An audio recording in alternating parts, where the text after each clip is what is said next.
Thank you for staying with us on Morning at NTV at exactly about 19 minutes to the top of the hour, which is 8 a.m. Let's take a look at what is in the Daily Monitor this morning. Now, I will be doing this not alone, but with Walter Mwesije, who is our health reporter. And before we get into the press review, as a country, our numbers now stand at 61 of confirmed cases within the country that tested positive for COVID-19. Good morning and welcome to Morning at NTV, Walter. Morning, Rita. How are you doing? I am good. How are you doing? Fine. Well, now, what you did just mention is now correct, that Uganda has 61 confirmed cases. But of course, that is counted as cumulative cases. The numbers keep on increasing. The confirmed cases keep on increasing as they come in, even when people recover. So now, do tell us about why, when you say cumulative cases, what does that mean? Now, cumulative cases means that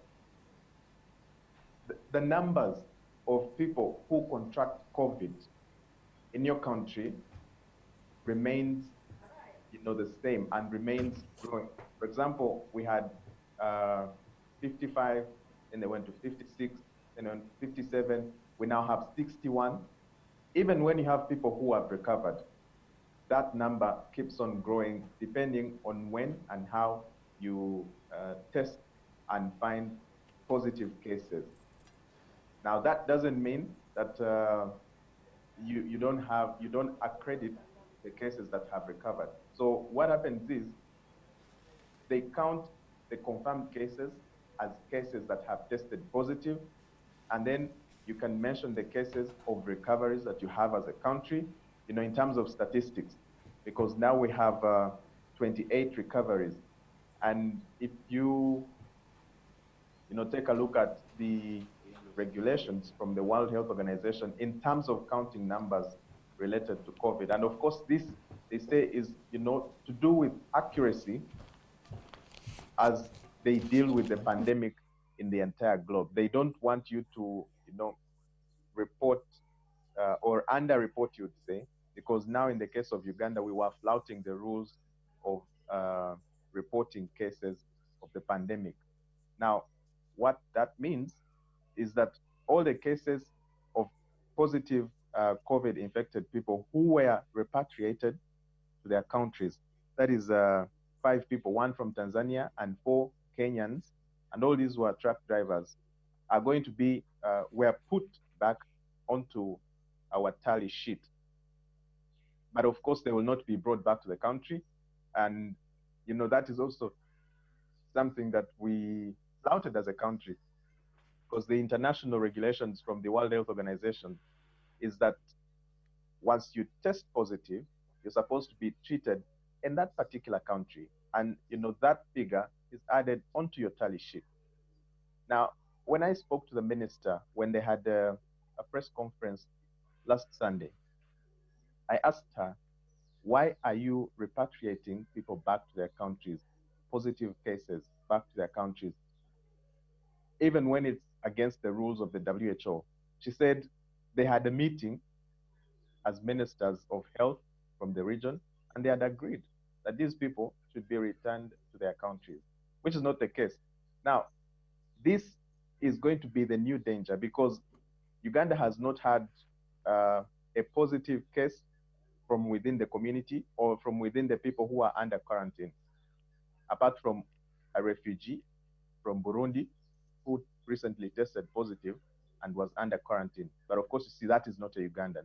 If we're looking at the Ugandan picture and the Ugandan perspective.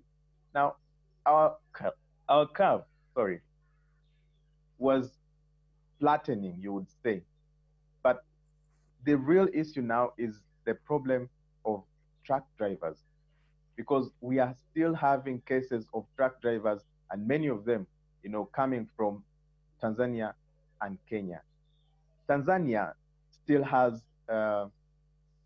loose regulations on dealing with the COVID pandemic. Uganda here, we are dealing with the effects of a lockdown and very stringent measures. But Tanzania is still open. People are still moving around. I think today they're supposed to have prayers for the country, and they have about 287 cases confirmed of COVID, and these probably are likely to spiral if gatherings such as prayers and people can still go to the shops and people can still interact in mass gatherings in public, then we expect the case to be a very big problem down in Tanzania. But now that will not only affect Tanzania, it will affect the entire region, because the new cases that we have had in Uganda, most of them are from Tanzanian truck drivers, and one from Kenya who was taken back. But now it's going to strain our health system, because internally we have had 38 recoveries, 38 people who have recovered from COVID. And this includes, by the way, the Chinese who had contracted COVID, those who were intercepted as they went to Zombo. Now, 2 of them have recovered. But if we continue, getting cases from our neighboring countries, then we're going to strain our health system. You know what is happening across the world, in Spain, in Italy, basically in Europe and the USA, where they are dealing with, very, very, very big numbers of sick people. And we have been lucky that all our patients have not gone into that critical condition where they need special attention and ICU, because then that will become a problem. Uganda as a country, we have about 160 ICU beds. Not to say that our numbers are going to increase to 160, but we wouldn't want to strain our health system that much. See what perhaps our government will be able to come up with on that front, because as you're mentioning, if something is happening in Tanzania, it could trickle down to Uganda. We'll wait to see in the days to come. For now, let's take a look at what's happening in the Daily Monitor. We'll pick just a few stories, and on one in particular is on page 3, in which what remains a mystery is how the entry of COVID-19 positive refugee happened. Now, in a briefing, the Minister of Health, while addressing a press conference on the 2nd of April, the minister in a tweet revealed that a new COVID-19 patient had been found. Now, looking at the refugees, in particular the Burundian refugee, yes, they are under quarantine, but who perhaps they might have come into contact with, and how this could actually affect a number of people, because as the country, the way we have been able to accept refugees and the numbers we have, where does that put us as a country, if this is a mystery? Rita Kanya, I'll ask you to repeat that question, but of course I had the issue of refugees, and when we are dealing with refugees here, you can't, stop refugees from coming into your country, even when borders are closed anyway. So if somebody manages to slip through into your country as a refugee, first of all, the international regulations on dealing with refugees cannot accept you as a country to repatriate a refugee against their will. So there's modalities that a country has to follow in dealing with refugees. But of course, when they test positive, then they become, you'd say, your new burden. Because the pandemic really, once you're infected, the country has to spend some money on treating you.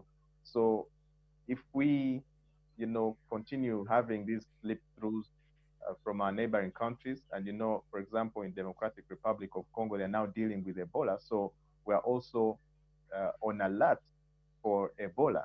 There is measles in Congo. South Sudan also has some cases. They're not applying the stringent measures.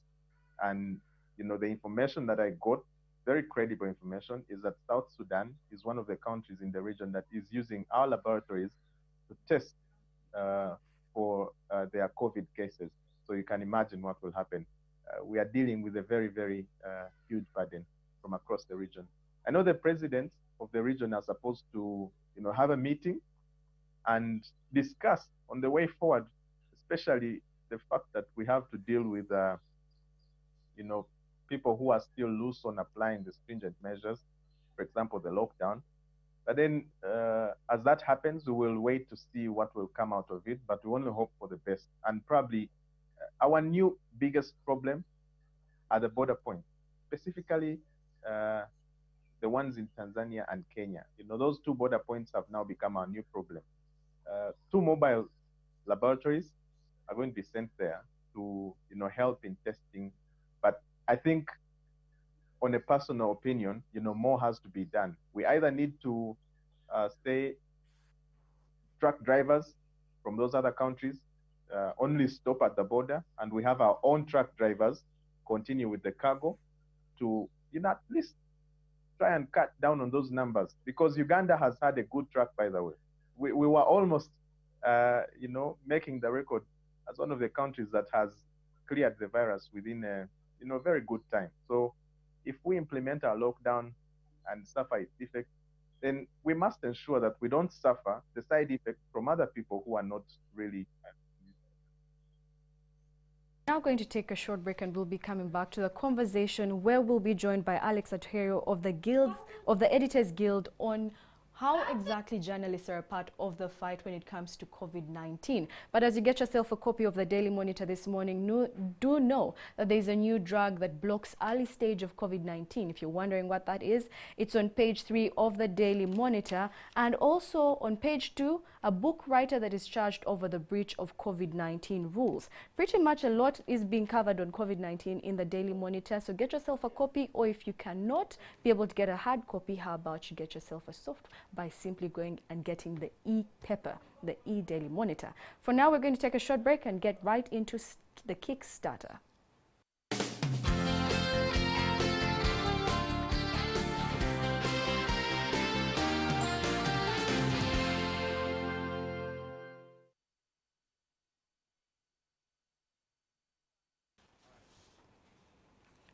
Well, in our Kickstarter this morning, a number of you have said, oh, we were looking at the medical workers and a particular bit of the public as essential workers. And then some said, oh, the media is actually an essential worker. Yes, because we get to make sure to keep you updated with all that is happening. Now, I am joined by Alex Atuherio, who is the Editors Guild. Now, we're going to be getting into the conversation on how the journalists have been able to be a part of the fight on COVID-19 within the country. And good morning, Alex. Good morning, Rita. Now, can you hear me? Yes, I can. Can you hear me? Yes, I can hear you. Well, Alex, I'll just get right into it. What do you think of the coverage by the media of the COVID-19 fight within the country at this point in time? I think the media has so far done a very good job in terms of doing the functional duties, in terms of dissemination of important information to the public for their own personal or decision-making, and for their own decision-making about their safety. They have covered the updates in a very, very professional manner. They have covered the updates in a very professional manner, and I think the media has so far done very well, but we could do with a little bit of context and a little bit of the deeper analysis of some of the issues. Well, now taking it to Walter, who is also... I understand that it is a very tough time to work because, I understand most of the journalists are working from home, and we expect the journalists to take their safety, to deal with their safety first before they go on to report the story. And that's why we bring in Walter, who is at the front of this, covering each and every single day as a health reporter. When you mention, Alex, that there's deeper context needed at this point in time, but also as we try to do that, as Walter tries to do that, how is it for your safety? How are you able to do this? And where do you think the challenge is in getting deeper context? Walter? Well, the issue of safety really cuts across whether you're staying at home or you're on the delivery side, you have a motorbike or a bicycle. And even us who are still, reporting from the field, our newsroom editors emphasize the issue of safety. We have to go out with protective wear because, this disease is there and it's real and anybody can suffer from it. But then sometimes we tend to loosen up as journalists because I have seen some of my colleagues when we are out there in the field. They don't really mind about social distancing. Sometimes, of course, the rush for news or the rush to have that bite from your source, you find people squeezing together. They don't have masks. They don't have gloves, probably. Sometimes it seems that we are not actually practicing what we have been preaching to the people out there, to our audience. Well, now, Walter, as we talk about, and I just want to bring you in, Alex, moving to when you mention working from home, those who have actually been able to go into the field, but the media, the journalists who are working from home, a number of companies have come out to realize that we can actually be able to still do what we were doing, but from home. Taking a look at us as a country and journalists, the idea and the concept of working from home, what is your take on it, Alex? Well, I think it can work in some way. Of course, it has obvious challenges in some other ways. Take, for example, if you are talking about the media, take, for example, of the legacy media, specifically the print media. While the production teams, the journalists can work from home and come up with the paper, you will have to have the delivery teams, I mean, what they call circulation in that area, to deliver the paper to the people. So in one way or another, you can not work from home 100%. So I think it has been quite challenging for the legacy media, the print media. I think the online and digital-based channels can work from home. Part of the TV broadcast media can work from home. But I think it is really, really a very challenging situation for the media working from home. Okay. And Walter, what it's one of the sectors where you cannot work from home 100%. Yes. Now, Walter, what Alex has said is that it's one of the sectors that you cannot work 100% from home. And what is your thought on that? Have you been able to work from home? Right now, we're having a conversation while you're at home. Yeah, of course, this is a conversation between myself and you in the studio, and it doesn't involve, things like bites from sources, probably archive pictures or stuff like that we normally use when we are working on our stories. So working from home, well, it's possible with the new technologies that we have, but it's not something that a newsroom would want to rely on, for example. And here is the reason, I think, because if you have, for example, breaking news, and you have to, find equipment to enable you cover an event for about an hour, because these mobile phones of ours that we're using, for example, the one I'm using now, you cannot rely on its battery. Some of these cameras that we use are really heavy-duty equipment, which can help you, in terms of picture quality, in terms of, the longevity of the battery, for example, of how you're going to cover the event. And, the live equipment, really, it doesn't match with what we are using here. This is just improvisation. But in the actual sense, sometimes it may not really pull off what a newsroom would want to, bring out for the audience. Walter, lastly, and Alex, before I let you go, there's something that we need to take a look at, and that is press freedom within these times. Now, from other reports in different parts of Africa, and from yesterday, we see that in one of the Zimbabwean high courts had to say, you know what, for journalists, you should let them cover the COVID-19 beat, let them cover it without any hindrances from perhaps the police. But if you see what was happening in Kenya as well, one of the reporters being bitten there. Let's take a look at press freedom within these times. I'll start with you, Alex, in Uganda. Yeah, we have, of course, we must first thank the government for listing media as an essential service. That works a very long way to facilitate their work, which is commendable. But we have had instances of attack on journalists, especially up-country. I think the human network for journalists reported that about 7 journalists were attacked in the month of March but the Minister for Information, the Honorable Judith Nabakova, responded and said the journalists needed to get some permits from the RDCs. That is okay, but we expect, as government has listed the media as an essential service, we expect them to let the media do its work without disruptions.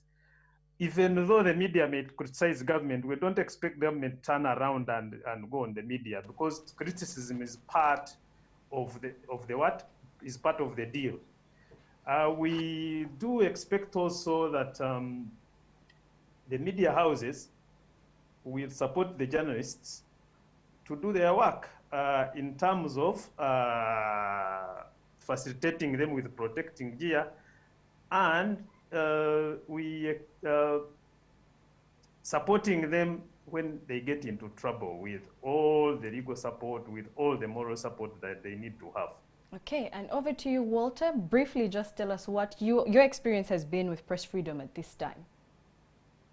All right, Rita, before my experience, I just want to make one thing clear. There was reports that 2 bodies were intercepted as they left the airport and they were brought in as cargo. And of course, there were fears that these people could have died of COVID-19 from wherever they were coming from. Now, the Ministry of Health also clarified on that matter and said the 2 bodies, one was coming from Doha and the other one was coming from UAE. In the case of UAE, was an accident, which was okay. And the case of Doha was acute respiratory syndrome, which had killed that person. But of course, all the people that dealt with those bodies, especially from A+, are now under a 14-day quarantine. So just to have that clear. And then on the side of working as a journalist during this pandemic, I think, first of all, I'll give credit to the government for listing us among the people who are supposed to continue working. And of course, we do agree, and the government agrees, that we are very important when it comes to probably giving out information and helping the public lead better lives. Now, the cases where journalists have been beaten are really, really, really unfortunate, and I think it shouldn't happen. But if you can identify yourself, government probably needs to work better with their security forces to ensure that journalists don't suffer, because we help spread this information as far as where they can't reach. Radios and TVs can go where government does not reach in an instant. So we must ensure that our working relationship is up to the task and probably up to the best.